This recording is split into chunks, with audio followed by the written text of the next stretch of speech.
नमस्ते व्यूअर्स, मैं पूजा कश्यप स्वागत करती हूँ आप सभी का सर्वोदय आईएएस के यूट्यूब चैनल पर, जहां हम हर रोज द हिंदू न्यूज़पेपर का part by part analysis present करते हैं।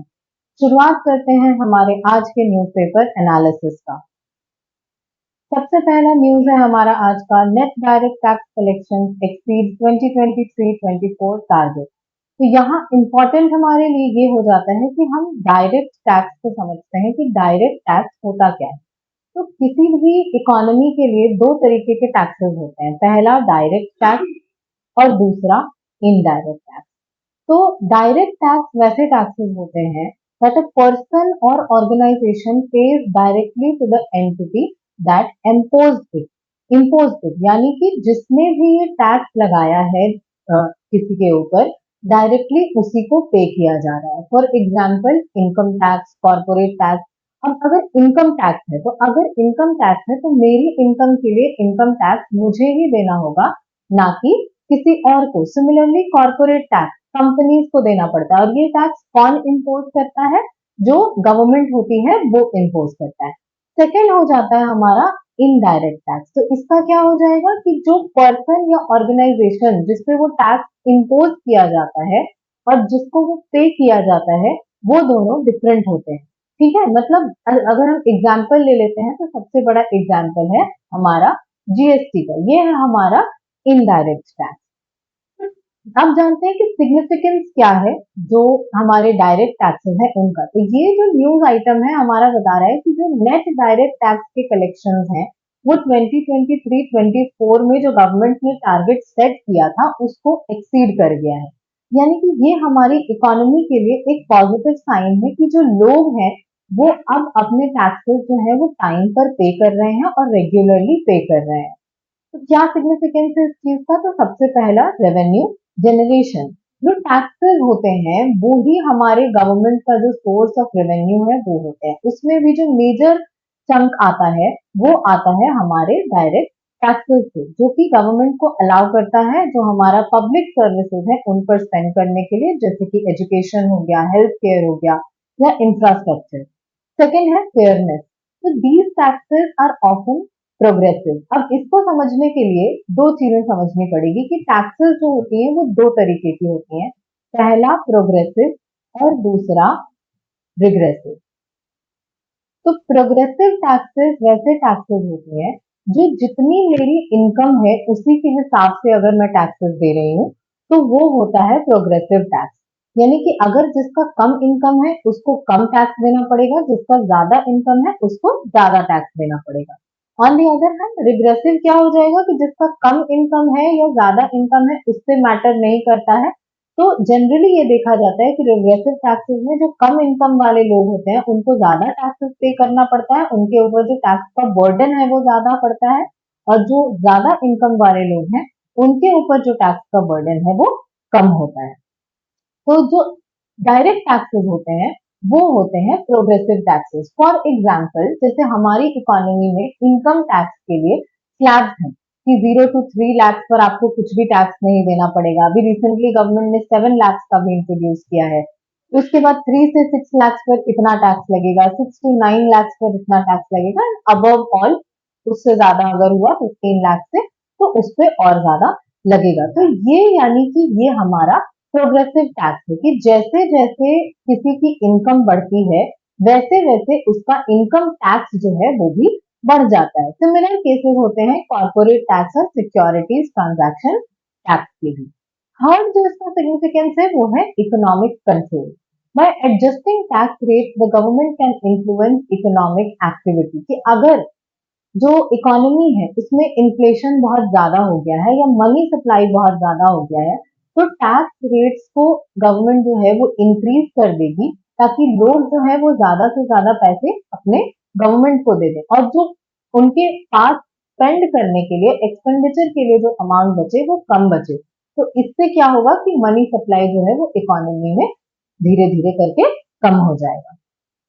नेक्स्ट है हमारा social development. The revenue from direct taxes can be used to fund social programs that benefit low income earners and the disadvantaged groups. इसीलिए जो government है उनको social welfare programmes के लिए जो है वो टैक्स की जरूरत पड़ती है कि टैक्स से ही उनका जो है उन प्रोग्राम्स को फंड किया जाता है। तो ये किसी न किसी तरीके से जो एक सोशल जस्टिस का एंगल होता है गवर्नमेंट का, उसको जस्टिफाई करने में हेल्प करते हैं। This helps in reducing income inequality and promote social mobility. Last है हमारा transparency. Direct taxes clarify what taxpayers contribute and how the government spends it's funds. कि इसमें किसी तरीके का कुछ छुपा हुआ नहीं होता है कि कितना गवर्नमेंट कैसे अर्न कर रही है और कितना उसको स्पेंड करना चाहिए। जितने लोगों ने टैक्स दिया है तो उतना अमाउंट अगर आपके पास है तो उतना आपको स्पेंड भी करना पड़ेगा। So this can foster a sense of accountability and encourage citizens to participate in the democratic process। एक ट्रस्ट जो होता है गवर्नमेंट के ऊपर वो बिल्ड रहेगा अगर तो ट्रांसपेरेंसी रहेगी टैक्सेशन प्रोसेसेस में। तो गवर्नमेंट का ये कोशिश रहता है, गवर्नमेंट की ये कोशिश रहती है कि जितना हो सके तो टैक्स कलेक्शंस को इंक्रीज किया जाए, इररिस्पेक्टिव कि वो डायरेक्ट टैक्सेस हैं या इनडायरेक्ट टैक्सेस हैं। तो जीएसटी जो था ये बहुत बड़ा एग्जाम्पल था इसी चीज का कि अपने कंट्री में देयर वर मेनी टैक्सेस जिनको कि सब्स्यूम करके एक सिंगल टैक्स बना दिया गया जीएसटी, ताकि जो एम्बिग्विटी थी, जो कंफ्यूजन था लोगों के माइंड में related to value added tax and several other taxes, वो सारा कम हो जाए और एक सिंगल टैक्स में सब्स्यूम हो जाए। वैसे ही गवर्नमेंट जो है वो डायरेक्ट टैक्स कलेक्शंस को भी बूस्ट करने के लिए बहुत सारे स्टेप्स लेती है। तो सबसे पहला है widening tax base. This involves bringing more individuals and businesses under the tax net. The government achieves this through expansion of TDS या टीसीएस। तो जब भी आप देखिए, अगर आप जॉब करते हैं तो आपको जो इनकम, जो सैलरी मिलती है, कई बार उसमें से एक सर्टेन अमाउंट पहले ही डिडक्ट कर लिया जाता है। क्यों किया जाता है ऐसा? ताकि जो टैक्स है वो लेटर गवर्नमेंट को मेहनत ना करनी पड़े, लोग जो है वो अपना इनकम छुपा ना सके और उसी पॉइंट पे जैसे ही आपके अकाउंट में वो क्रेडिट होता है उसी टाइम पे वो टैक्स जो है वो डिडक्ट कर लिया जाता है। सेकेंड है improving tax administration. Initiatives like new tax identification system and pre-filling of tax returns aim to simplify tax filing and encourage more people to comply। तो जब प्रोसेस जो है वो आसान हो जाएगा टैक्स भरने का, तो गवर्नमेंट का ये मानना है कि ज्यादा से ज्यादा लोग जो है वो टैक्स अपने टाइम पे करेंगे। Second है simplification and rationalization. The government strives to make tax laws simpler and more transparent। कि किसी तरीके की कोई ambiguity नहीं होनी चाहिए, clarity होनी चाहिए प्रोसेस में कि अगर दो लोग हैं जिनको आपस में टैक्स भरना है तो ऐसा नहीं होना चाहिए कि एक के लिए लॉज अलग हैं और दूसरे के लिए लॉज अलग हैं। सिमिलर लॉज होने चाहिए जो पूरी कंट्री के लिए ऑपरेट करें। थर्ड है वॉलंटरी कंप्लायंस स्कीम्स, जैसे कि विवाद से विश्वास स्कीम। तो इसमें क्या होता है कि जो पेंडिंग टैक्स डिस्प्यूट्स हैं उनको सेटल करने के लिए एक मैकेनिज्म है जहां पे कि फेसलेस रिड्रेसल होता है जो टैक्स पेयर्स हैं उनके डिस्प्यूट्स का, ताकि अगर उनको किसी तरीके का कोई डर हो उनके मन में, तो क्योंकि वो फेसलेस है तो वो डर उनके मन से निकल जाए। Next is focus on digital transactions. The government promotes digital payments to leave a clear audit trail and reduce opportunities for tax evasion। कि अगर जो पेमेंट है वो ऑफलाइन होती है यानी कैश में होती है, तो कितना ट्रांजैक्शन हो रहा है इसका रिकॉर्ड मेंटेन करना इज डिफिकल्ट। इसीलिए गवर्नमेंट जो है वो डिजिटल ट्रांजैक्शंस को ज्यादा से ज्यादा प्रमोट कर रही है, ताकि ज्यादा से ज्यादा लोग जो हैं वो अपनी ट्रांजैक्शन सीधा अपने अकाउंट में करें। तो गवर्नमेंट को भी पता चलेगा कि कितने लोग हैं जो एक्चुअली में कितना उनका इनकम है और कितना टैक्स जो है वो उनसे डिडक्ट करना चाहिए। Next is boosting economic activity. Measures like production-linked incentive scheme aim to attract investments and grow the economy. This can lead to higher incomes and ultimately greater direct tax collection। सिर्फ लोगों से tax collect करना ही important नहीं है, बल्कि उनका taxable income बढ़ाना भी इम्पोर्टेंट है। जब तक इनकम नहीं बढ़ेगी तब तक उसपे से जो टैक्स कलेक्ट होता है वो नहीं बढ़ेगा। तो दीज स्कीम्स क्या करते हैं कि आपकी इनकम को बढ़ाने में हेल्प करते हैं। आज अगर मेरी इनकम 10 लाख रुपीज है और कल को तो इस पे जो अगर मेरा टैक्स मान लो 2 लाख रुपीज होगा, तो अगर कल मेरी इनकम 20 लाख रुपीज हो जाएगी, तो इस पे जो मैं टैक्स दूंगी वो 5 लाख रुपीज के अराउंड होगा। This is a hypothetical example. तो गवर्नमेंट का जो टैक्स रेवेन्यू है वो इंक्रीज हो जाएगा by increasing my net disposable income. Third, last is enforcement measures. The government takes steps to deter tax evasion. This includes stricter penalties for non-compliance and improved tax capacity for tax investigations. तो जो processes हैं, अगर कोई उनको comply नहीं करता है, तो उनके ऊपर strict actions लिए जाते हैं और plus जो investigations हैं, उनके process को भी और simplify किया जा रहा है। नेक्स्ट न्यूज आइटम है हमारा unique ID must be generated for organ donation says centre. तो यहाँ बात हो रही है ऑर्गन डोनेशन की। तो हमें जानना होगा कि ऑर्गन डोनेशन जो इंडिया में होता है वो कैसे रेगुलेटेड है। तो ये रेगुलेटेड है transplantation of human organs and tissues act 1994 के द्वारा कि अगर किसी को अपना ऑर्गन डोनेट करना है तो both deceased and living donors, यानी जो लोग जिनकी डेथ हो चुकी है वो लोग भी अपना ऑर्गन्स डोनेट कर सकते हैं और जो लोग जिंदा हैं वो लोग भी अपना ऑर्गन डोनेट कर सकते हैं और दोनों को ही इसी एक्ट के अंडर रेगुलेट किया जाता है। क्या प्रोसेस है? तो सबसे पहला consent. The family of the deceased donor has the final say and in an organ donation. Even if you pledge to be a donor your family's consent is mandatory. मतलब आज अगर मैं ये प्लेज लेती हूँ कि मुझे मेरी डेथ के बाद अपने ऑर्गन्स डोनेट कर देने हैं, तो सिर्फ मेरी कंसेंट इम्पोर्टेंट नहीं है, मेरी फैमिली की कंसेंट भी इक्वली इम्पोर्टेंट है और बिना उनकी कंसेंट के I can not be a donor. Brain stem death. Organs can only be retrieved from the brain dead individuals. The doctors will determine brain death using specific criteria. कि अगर जो doctors हैं वो स्पेसिफाई कर दें, वो इस चीज को क्लैरिफाई कर दें कि जो डोनर है या जो डोनर बनना चाहता है वो ब्रेन डेड हो चुका है, तभी जाके उसके ऑर्गन्स को डोनेट किया जा सकता है, अदरवाइज नहीं किया जा सकता है। और यहाँ जो यूनिक आईडी की बात हो रही है वो इसी आईडी की है जो है national organ and tissue transplant organisation की वेबसाइट पर मिलता है। तो यहाँ पे गवर्नमेंट का कहना है कि all cases of organ transplants, whether a living or deceased donor, will be allocated a unique national organ and tissue transplant organization ID for both the donor and the recipient कि दोनों donor और recipient के लिए एक Noto ID बनाई जाएगी, Noto ID allot करी जाएगी जिसके बिना ऑर्गन डोनेशन पॉसिबल नहीं होगा। और ये क्यों किया जा रहा है? तो कमर्शियल जो ऑर्गन डोनेशन चल रहा है उन चीजों को कम करने के लिए, डोनेशन भी नहीं कह सकते हैं, इनको रैकेट कह सकते हैं कि जो ऑर्गन्स की स्मगलिंग चल रही है। आप देखते होंगे कई बार न्यूज में दिखाता है कि लोगों को ऑपरेशन करने के लिए ले जाया जाता है और उनकी किडनी निकाल ली जाती है या कोई और ऑर्गन निकाल लिया जाता है।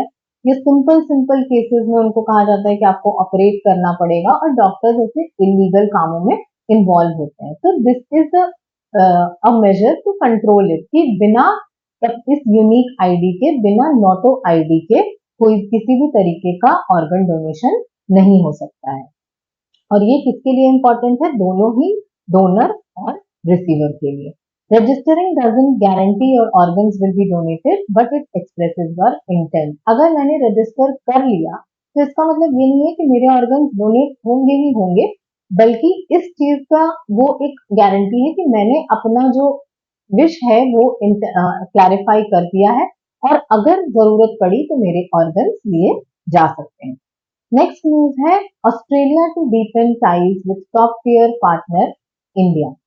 लास्ट वीक ऑस्ट्रेलिया ने अपना new defence national defence strategy announce किया, नेशनल डिफेंस स्ट्रैटेजी 2024। और ये इंडिया के लिए एक बहुत अच्छी न्यूज रही कि इंडिया को ऑस्ट्रेलिया ने अपना टॉप टियर पार्टनर कहा है, top tier partner in security. यानी कि Australia looks forward to deepening its security ties और डिफेंस टाइज विद इंडिया। तो अब हम देखते हैं कि इंडिया और ऑस्ट्रेलिया की जो डिफेंस टाइज है वो कितनी पुरानी है और कैसे कैसे ये इवॉल्व हुई है।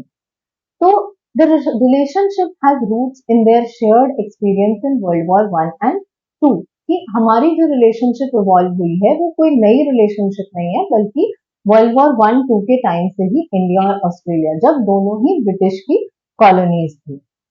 The 2006 Memorandum on Defense Cooperation and 2009 Joint Declaration on Security Cooperation marked a turning point कि दो मेमोरेंडम्स हुए, डेक्लेरेशंस हुए 2006 और 2009 में, जो कि इंडिया और ऑस्ट्रेलिया की डिफेंस रिलेशनशिप में एक टर्निंग पॉइंट का काम किए हैं। और उसके बाद से regular exercises, military exercises, dialogues, ये सब होते रहते हैं।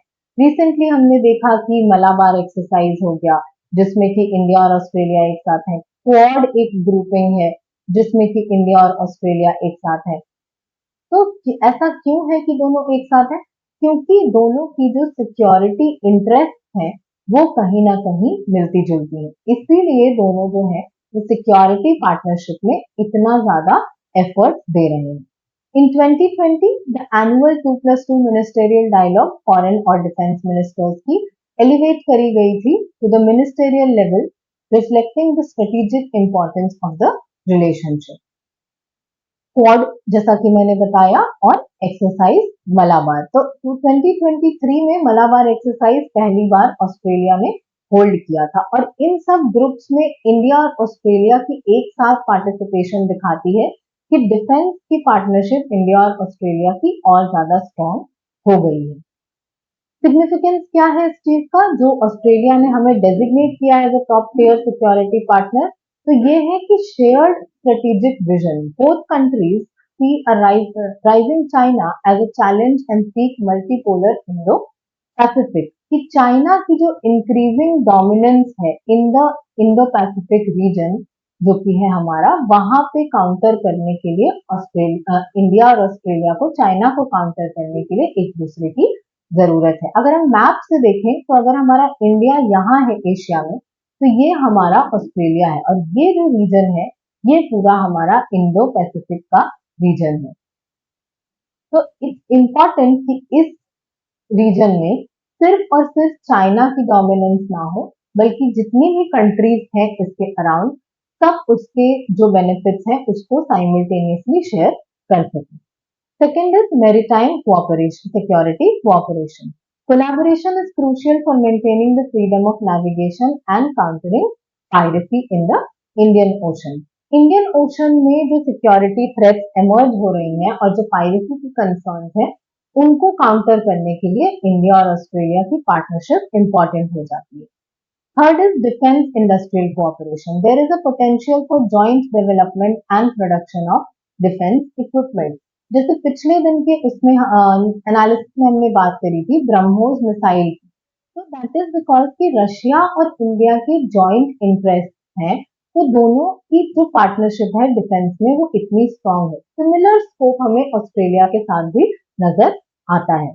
Last is counter terrorism. Information sharing and joint efforts are vital to combat terrorism. Terrorism एक ऐसी प्रॉब्लम है जिसको वन कंट्री अप्रोच से सॉल्व नहीं किया जा सकता है, बल्कि मल्टीपल सेक्टर अप्रोच या मल्टी सेक्टोरल अप्रोच चाहिए होगा इस प्रॉब्लम को सॉल्व करने के लिए। तो अलग अलग कंट्रीज जब अपने इनपुट्स देंगी और उस हिसाब से अगर हम एक होलिस्टिक सोल्यूशन बनाएंगे, तभी जाके टेररिज्म को काउंटर किया जा सकता है। बाकी पॉजिटिव एस्पेक्ट क्या है इंडिया और ऑस्ट्रेलिया की टाइज में, तो इकोनॉमिक टाइज, जो बायलैटरल ट्रेड है हमारा वो रिसोर्सेज, एजुकेशन और टूरिज्म की वजह से काफी आगे बढ़ गया है, और कॉम्प्रिहेंसिव इकोनॉमिक कोऑपरेशन अग्रीमेंट जो है वो इन दोनों कंट्रीज के बीच में देखने को मिलता है। Second is cultural connection, growing cultural exchange programs, diaspora communities and educational links strengthen people to people bonds. अभी हमने रिसेंटली ये न्यूज देखी थी कि ऑस्ट्रेलिया जो है वो हिंदी लैंग्वेज को इतना ज्यादा इम्पोर्टेंस दे रहा है। तो ऐसा इसलिए है क्योंकि इंडियन कम्युनिटी जो है वो ऑस्ट्रेलिया में बहुत ज्यादा इवॉल्व कर रही है, तो इट्स इम्पोर्टेंट कि वहां पे इंडियंस की जो रिक्वायरमेंट्स हैं उनको ध्यान में रखा जाए। इसके अलावा कुछ एमर्जिंग एरियाज हैं जिनमें इंडिया और ऑस्ट्रेलिया को साथ में रहने की जरूरत है, जैसे साइबर सिक्योरिटी, स्पेस सिक्योरिटी और क्रिटिकल मिनरल्स, जिसपे कि अभी रिसेंटली इन दोनों के बीच में एक अग्रीमेंट भी हुई है। And these all things are mainly centered around China because China is dominating in supply chains of most of the equipment. That is why it is important कि जो बाकी कंट्रीज हैं वो एक साथ मिलकर के इस डोमिनेंस को कंट्रोल करने की कोशिश करें। लेकिन इसमें कुछ नेगेटिव एस्पेक्ट्स भी हैं, जैसे कि ट्रेड इम्बैलेंस। जो ट्रेड है वो ऑस्ट्रेलिया के फेवर में रहता है, with India seeking greater market access for its manufactured goods. India जो है वो ऑस्ट्रेलिया से बार बार ये डिमांड रखता है कि जो उनकी मार्केट है उसमें इंडियन मैन्युफैक्चर्ड गुड्स के लिए एक्सेस और ज्यादा होना चाहिए। Second is visa issues, complexities in student and work visas can hinder educational and professional exchanges. Third is historical baggage, की कॉलोनियल लेगेसीज जो है वो काफी बार फ्रिक्शन क्रिएट कर देती हैं दोनों कंट्रीज के बीच में। उसके बाद है environmental concerns. India coal imports from Australia raise environmental concerns requiring a balanced approach, कि अगर एक तरफ हम सस्टेनेबल डेवलपमेंट की बात करते हैं और दूसरी तरफ कोल इंपोर्ट करते हैं, तो that is not a balanced approach and we need to adopt one balanced approach. उसके बाद है differing approaches to China. While both view China as a challenge, India maintains a more nuanced approach compared to Australia strong stance. अब इसका reason है कि China जो है वो इंडिया का बॉर्डरिंग कंट्री है, तो जितना स्ट्रॉन्ग रिएक्शन ऑस्ट्रेलिया का हो सकता है चाइना के लिए, इंडिया का अगर हुआ तो सिक्योरिटी पर्पसेस के लिए ये इंडिया के लिए एक प्रॉब्लम हो सकता है। जैसे एग्जाम्पल में हम देखते हैं कि एक और अलायंस है ऑकस, जिसका कि ऑस्ट्रेलिया पार्ट है बट इंडिया नहीं है, ऑस्ट्रेलिया, यूके और यूएस, और ये भी कहीं ना कहीं चाइना को काउंटर करने के लिए ही है, बट इंडिया इसका पार्ट नहीं है। तो ये जो कंट्रीज हैं जो चाइना के साथ बॉर्डर शेयर नहीं कर सकती हैं, they नहीं करती हैं, they can afford to have a strong stance against China, but क्योंकि India shares a border with China, so we have to adopt a more practical approach. Way forward क्या हो जाएगा? Enhanced dialogue, economic diversification, streamlining of visas, climate collaboration and managing China. ये सारे multiple approaches करके India और Australia की ties को और ज्यादा अच्छा और ज्यादा बेनिफिशियल दोनों कंट्रीज के लिए बनाया जा सकता है। नेक्स्ट न्यूज है हमारा, फॉर्मर एससी जज moves permanent commission for appointing जजेस। यहाँ बात हो रही है सुप्रीम कोर्ट के जजेस की अपॉइंटमेंट की। तो एक पुराने चीफ जस्टिस हैं जो कि कहते हैं कि जिनका नाम है रोहिंटन पाली नारिमन। इनका कहना है कि जो चीफ जस्टिस और बाकी जजेस की अपॉइंटमेंट होती है उसके लिए एक परमानेंट कमीशन होना चाहिए जो टाइम टू टाइम इन जजेस को अपॉइंट करे। तो हम समझते हैं कि प्रेजेंट क्या सिस्टम है जजेस के अपॉइंटमेंट का और क्या डिमांड है या क्या सजेशन है पाली नारिमन का। तो इनका कहना है कि जो अपॉइंटमेंट अभी होती है वो होती है अंडर कोलिजियम सिस्टम, और ये कॉन्स्टिट्यूशनली क्या कहा गया है कि article 124 clause 2 of the constitution empowers the president to appoint Supreme Court judges. However, this appointment is not at all the sole discretion of the president. यानी कौन सी अथॉरिटी जजेस को अपॉइंट करती है? तो प्रेसिडेंट। क्या है system? Collegium system. Collegium system established through judicial pronouncements guides the appointment process. Judicial pronouncement मतलब अलग अलग केसेस में इस पूरे प्रोसेस को सुप्रीम कोर्ट ने इवॉल्व किया है, जिनमें हम एग्जांपल लेते हैं फर्स्ट, सेकंड और थर्ड जजेस केस का। ये तीन केसेस हैं जिन्होंने बहुत इंपॉर्टेंट रोल प्ले किया है ये जो प्रेजेंट कोलिजियम सिस्टम है इसके इवोल्यूशन में। तो कोलिजियम में कौन कौन होते हैं? पहला चीफ जस्टिस ऑफ इंडिया और दूसरे 4 सीनियर मोस्ट जजेस of the supreme court. Process क्या है? Chief justice initiates the proposal for appointing a new जज। किसने शुरू करी? तो चीफ जस्टिस ने शुरू किया। सेकंड है कंसल्टेशन। कि चीफ जस्टिस जो है वो 4 सीनियर मोस्ट जजेस को कंसल्ट करेंगे on factors like merit, seniority with in the high courts and ensuring diverse representation. कि अगर एक, मान लीजिए कि 10 जजेस को अपॉइंट करना है और 5 जजेस एक ही कोर्ट से आ जाते हैं, एक ही हाई कोर्ट से, तो that is not diverse representation. कोशिश करते हैं ये लोग कि अलग अलग कोर्ट से अलग अलग जजेस को लाया जाए। If there is an agreement among the consulted judges, the CJI sends recommendation to the president कि अगर ये 5 लोग जो हो गए कोलिजियम में, एक चीफ जस्टिस और 4 सीनियर मोस्ट जजेस, इनके बीच में अगर अग्रीमेंट हो गया तो ये recommendations प्रेसिडेंट को भेज दी जाती है। If 2 or more judges disagree, यानी कि 2 या 2 से ज्यादा अगर लोग डिसअग्री कर जाते हैं जजेस, तो जो रिकमेंडेशन है वो आगे नहीं भेजी जाती है।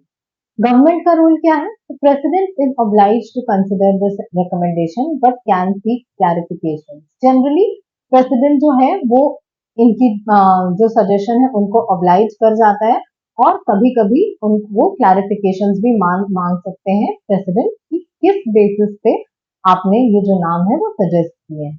इन rare cases the president may return the recommendations with reasons for reconsideration।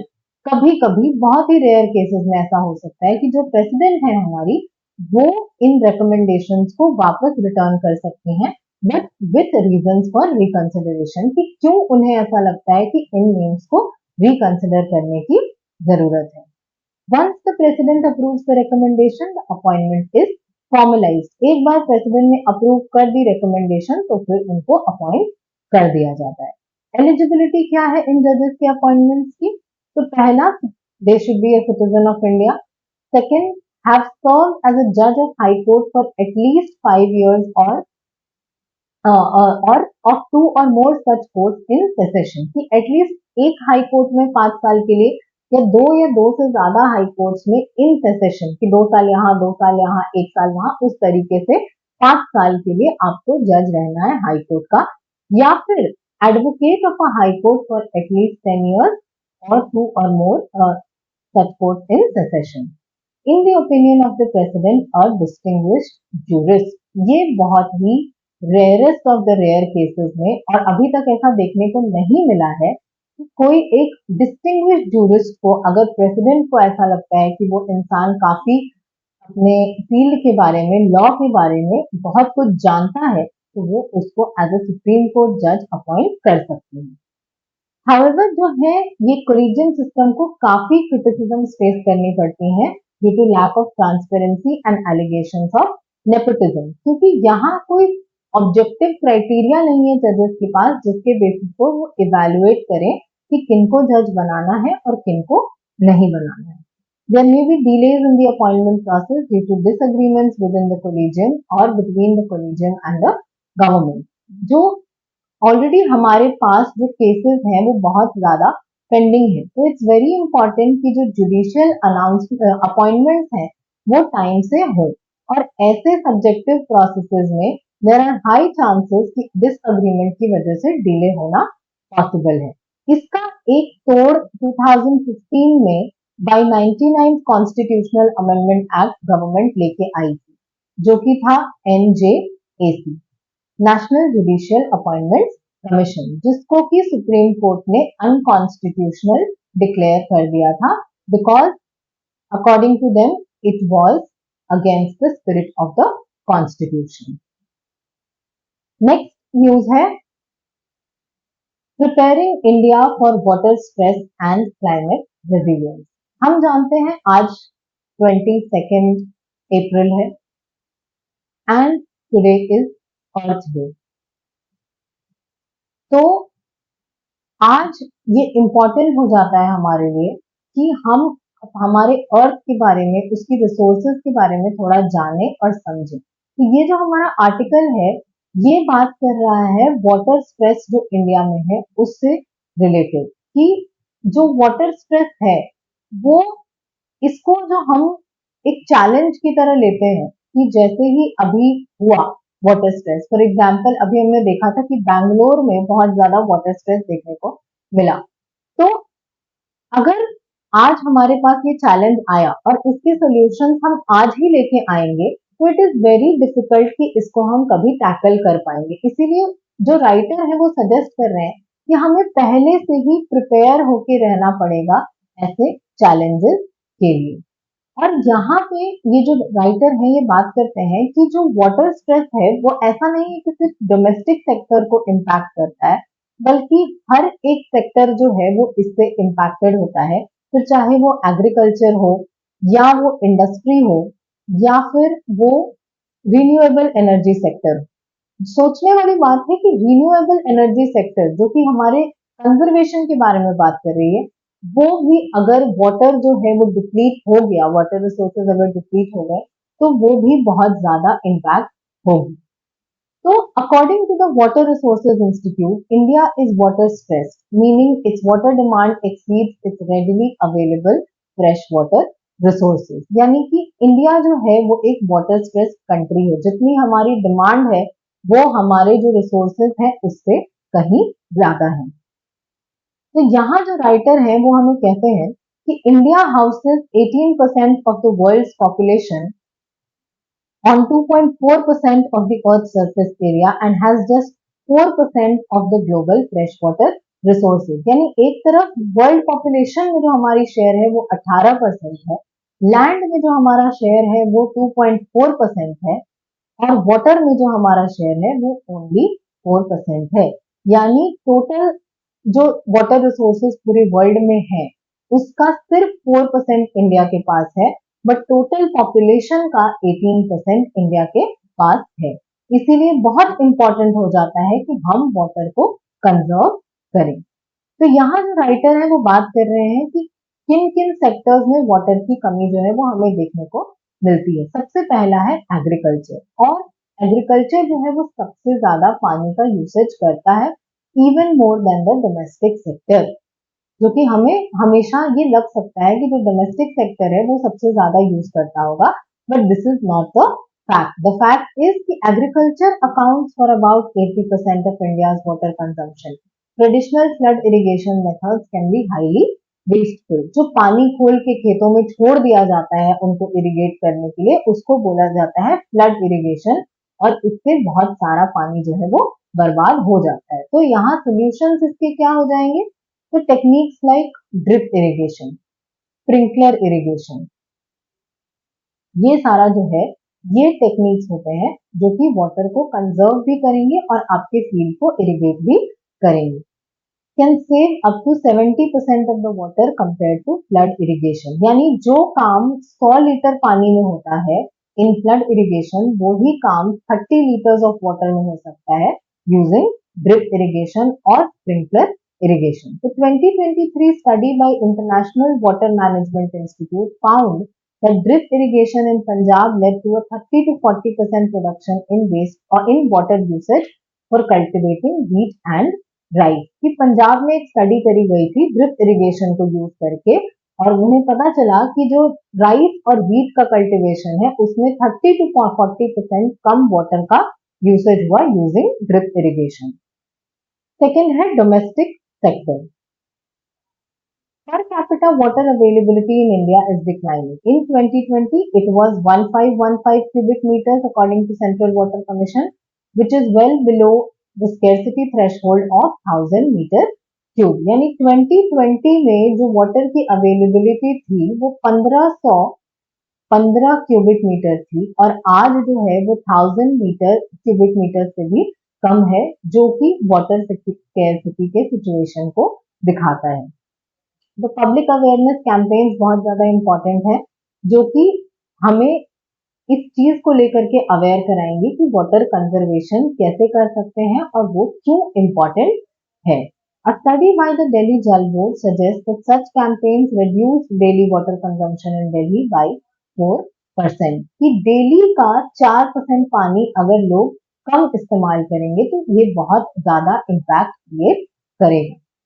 Third sector है हमारा इंडस्ट्री सेक्टर।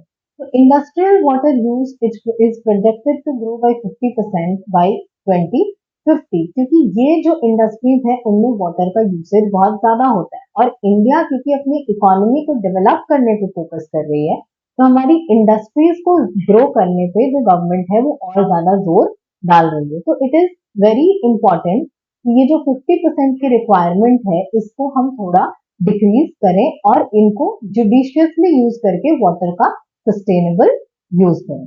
सोल्यूशन क्या है? Recycling and treating waste water can significantly reduce fresh water usage.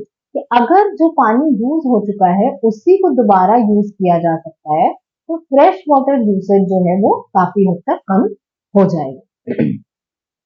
Confederation of Indian Industry estimates that industries can achieve a 30% reduction in water consumption through effective wastewater treatment and reuse practices. Fourth sector है हमारा urban sector. Challenge क्या है? तो rapid urbanisation increases demand for water, straining existing infrastructure, leaks in urban pipelines can waste significant amount of water, जो कि अभी हमें बेंगलुरु में देखने को मिला।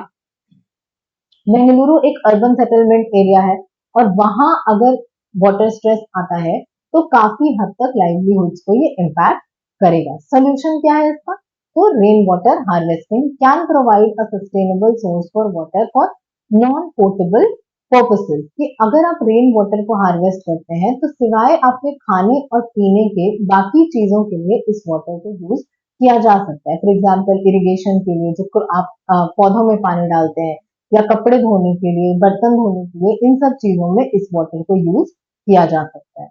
A 2022 study by the Center for Science and Environment found that rainwater harvesting in Bengaluru could reduce the dependence on municipal water supplies by 20 to 30%। यानी ये छोटी छोटी स्टेप्स अगर हम लेते रहेंगे तो काफी हद तक जो है वो वाटर की कंजर्वेशन जो है वो हो सकती है। Last is the renewable energy sector, जिसके बारे में इस आर्टिकल में डिटेल से बात करी गई है। Thermal power plants, a major source of electricity, are significant water consumers. According to Central Electricity Authority, thermal power plants in India withdraw around 83 billion cubic meters water annually for cooling purposes। यानी ऐसा नहीं है कि अगर ये जो power plants हैं ये एनर्जी को कंजर्व कर रही हैं तो ये वाटर को भी कंजर्व कर रहे हैं। एक तरफ आप एनर्जी को तो कंजर्व कर रहे हैं, यानी कोल की कंजम्पशन को तो घटा सकते हैं बट वाटर की कंजम्पशन को इंक्रीज कर रहे हैं। तो दैट इज वाई क्या होता है कि जो वाटर का जो वेस्टेज है या वाटर का यूसेज है वो और ज्यादा बढ़ गया है। सोल्यूशन क्या है इसका? तो transitioning to renewable energy sources like solar and wind power can significantly reduce water consumption in the power sector। कि अगर जो वैसे सेक्टर्स पे हम स्विच कर जाएं जो कि सोलर कम पानी यूज करती हैं तो इस चैलेंज को कम किया जा सकता है। A 2021 study by the Energy and Resources Institute estimates a 10% increase in solar energy generation in India can lead to water savings of 8.3 billion cubic meters per year। कि अगर हम थर्मल पावर प्लांट्स की जगह solar power plants पे focus करें तो per year 8.3 billion cubic metres पानी को बचाया जा सकता है। गवर्नमेंट की क्या इनिशिएटिव्स रही हैं? तो पहला जल शक्ति अभियान और दूसरा अटल भूजल योजना। नेक्स्ट न्यूज आइटम है हमारा empower the guardians of the earth, do not rob them.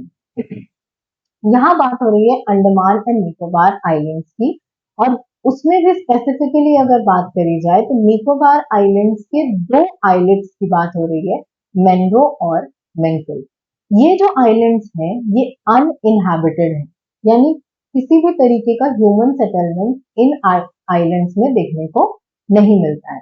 These are located in the Nicobar islands archipelago of India. तो ये हमारे GS1 और GS2 दोनों के ही पर्सपेक्टिव से बहुत ज्यादा इंपॉर्टेंट हो जाता है। क्यों? क्योंकि ऐसे जो न्यूज आइटम्स हैं, जो प्लेसेस होते हैं जो न्यूज में देखने को मिलते हैं, कि ऐसे ऐसे नामों पे जनरली लोग ध्यान नहीं देते हैं जो एडिटोरियल्स में आते हैं।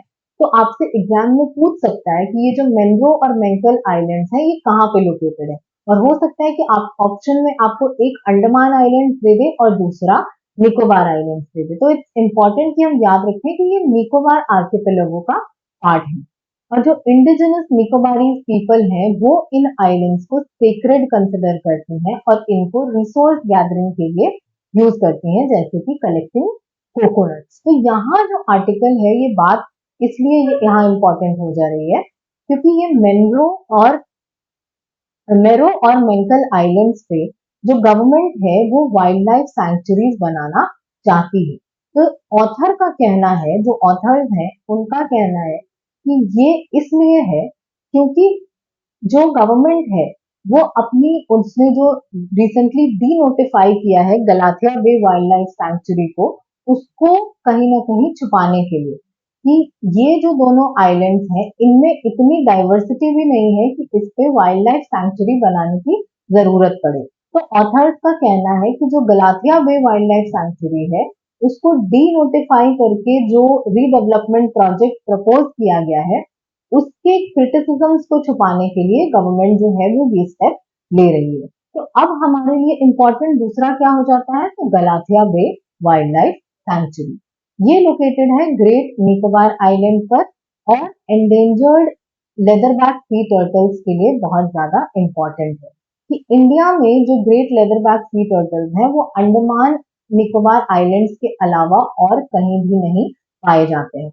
और ये जो लेदरबैक सी टर्टल्स हैं ये दुनिया के सबसे लार्जेस्ट सी टर्टल्स हैं और ये आईयूसीएन के हिसाब से वल्नरेबल कैटेगरी में आते हैं।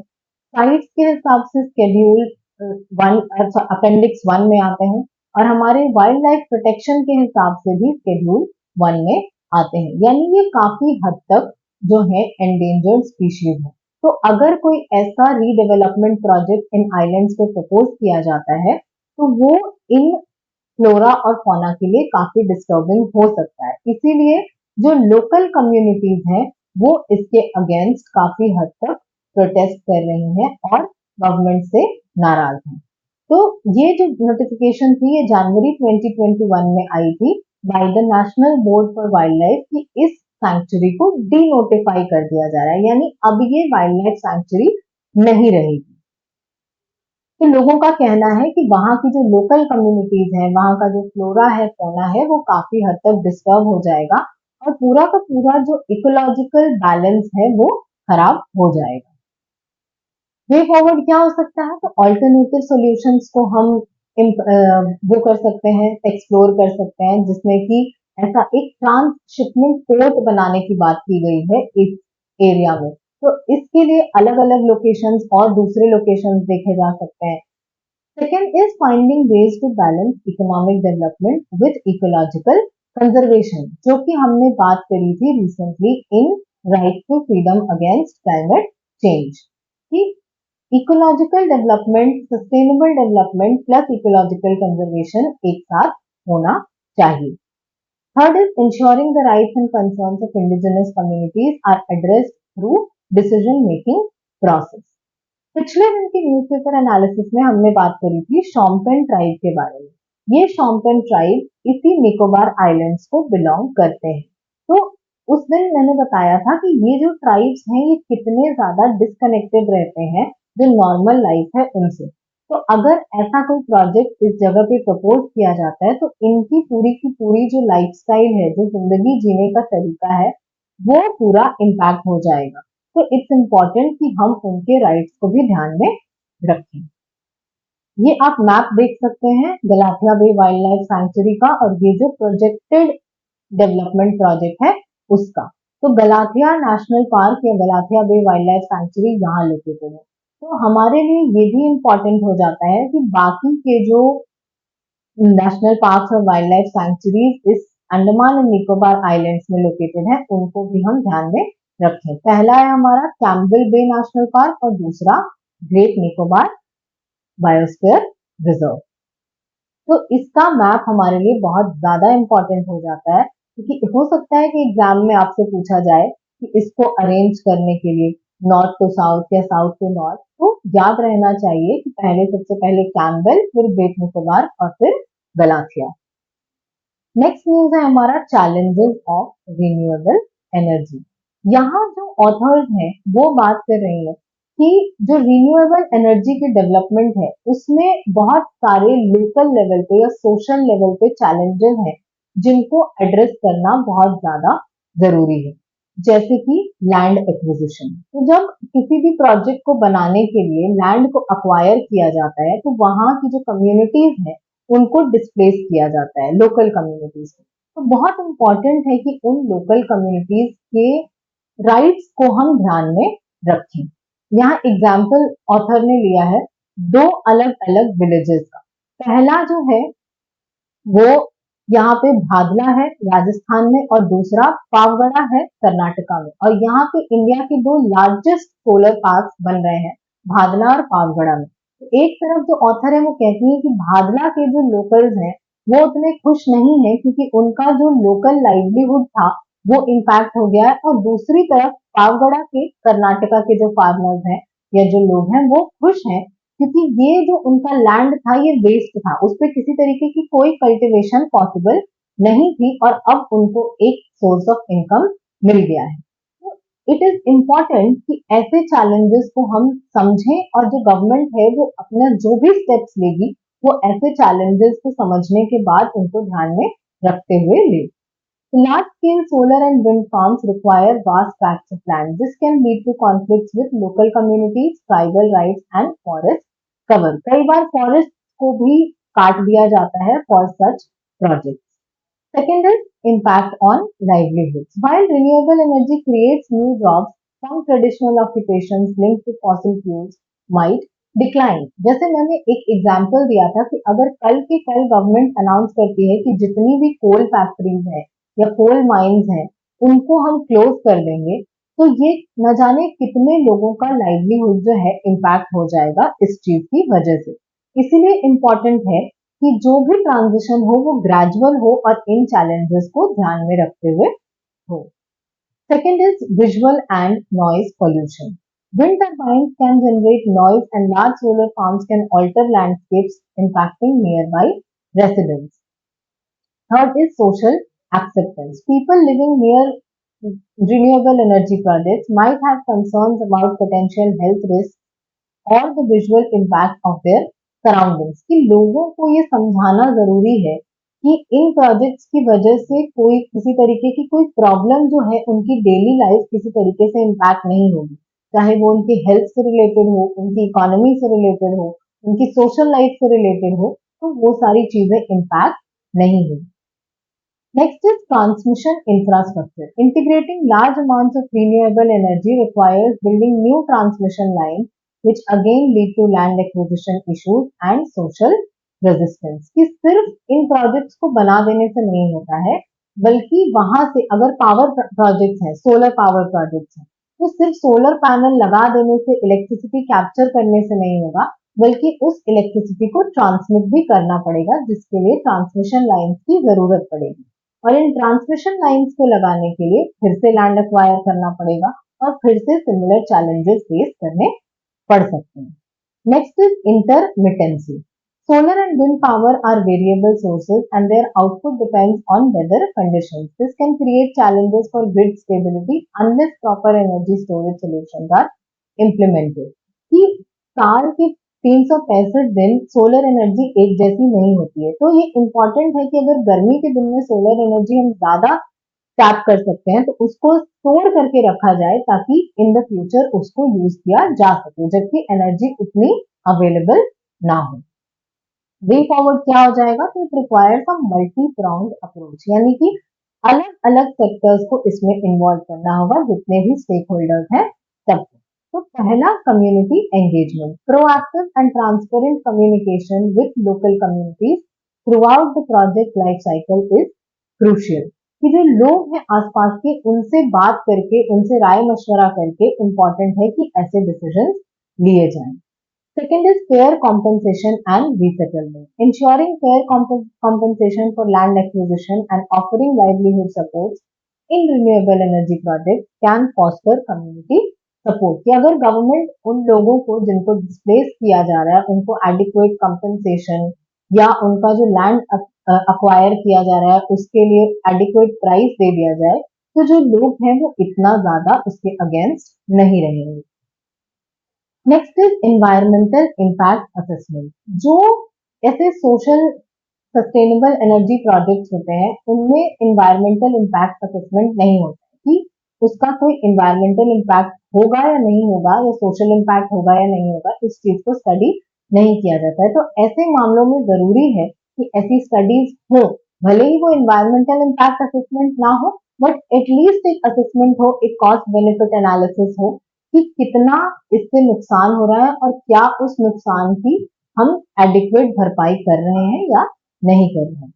Next is technological advancements. Investing in battery storage solutions can address the intermittency challenge of renewable energy sources. उसके बाद है skilling and training. Providing skill development programs can equip local communities to participate in the renewable energy sector. जैसे हमने बात करी भादला की, तो यहाँ पे जो सोलर पावर पार्क बन रहा है, वहां के लोग खुश इसलिए नहीं है क्योंकि इनकी जो लाइवलीहुड थी वो इनसे छीन ली गई। तो अगर अभी गवर्नमेंट ऐसा मेजर लेती है कि लोगों को ट्रेन कर दिया जाए, उनको स्किल्स उनके इंक्रीज कर दी जाए ताकि वो इसी सोलर पावर पार्क में कुछ ना कुछ एम्प्लॉयमेंट अपना ढूंढ सके, तो उनके तरफ से भी जो रेजिस्टेंस है वो नहीं होगा। तो इन सब चीजों के बाद हम क्या इंश्योर कर सकते हैं कि जस्ट ट्रांजिशन, कि जो ट्रांजिशन हम करना चाहते हैं from non renewable to the renewable या from energy consuming to energy conserving state, वहां तक हम इजिली ट्रांजिशन कर सके और स्मूथ ट्रांजिशन हो, एक फेयर ट्रांजिशन हो जिसमें किसी भी कम्युनिटी की राइट्स को किसी तरीके का कोई खतरा ना हो।